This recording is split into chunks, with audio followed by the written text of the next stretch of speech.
কেউ কথা রাখেনি। ৩৩ বছর কাটল, কেউ কথা রাখেনি। ছেলেবেলায় এক বোষ্টমী তার আগমনী গান হঠাৎ থামিয়ে বলেছিল, শুক্লা দ্বাদশের দিন অন্তরাটুকু শুনিয়ে যাবে। তারপর কত চন্দ্রভোগ আমাবস্যা চলে গেল, কিন্তু সেই বোষ্টমী আর এলো না। ২৫ বছর প্রতীক্ষায় আছি।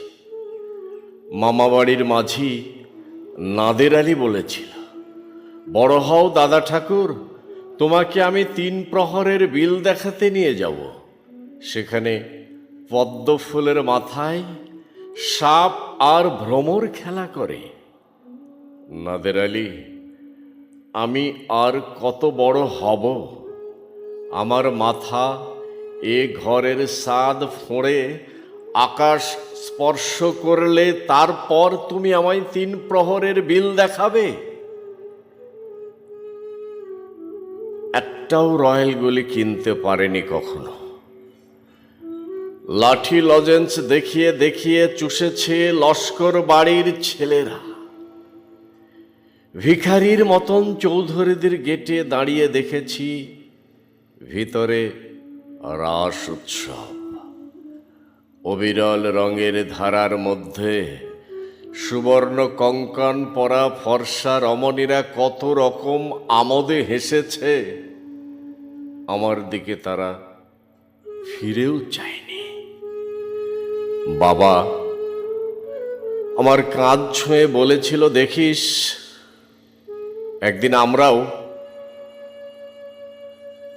বাবা এখন অন্ধ। আমাদের দেখা হয়নি কিছুই।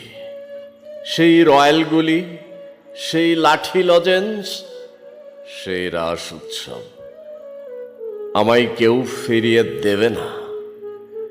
বুকের মধ্যে সুগন্ধি রুমাল রেখে বরুণা বলেছিল, যেদিন আমায় সত্যিকারের ভালোবাসবে সেদিন আমার বুকের মধ্যেও এরকম আতরের গন্ধ হবে।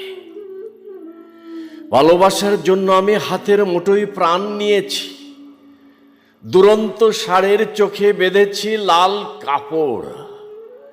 বিশ্ব সংসার তন্ন তন্ন করে খুঁজে এনেছি ১০৮টা নীল পদ্ম।